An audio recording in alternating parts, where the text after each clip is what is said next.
Hello everyone, welcome back to another video, and for today we are going to show you on how you can find PayPal email address. This is a step-by-step, so you should be able to follow easily. Now first things first, you want to go ahead and open up your PayPal application right here, and once inside you can just go ahead and navigate through the home section. Now inside home, you will then go ahead and see your balance, but right above that, you then have your profile icon.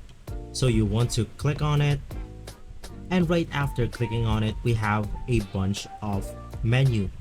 You can just go ahead and find the personal info option. Once inside personal info, we then have our emails right here. You can just go ahead and click on CO to see all of the emails that you have on your PayPal account. So if this video has been helpful for you, please consider by liking and subscribing. I'll make sure to see you again next time, and as always, thank you.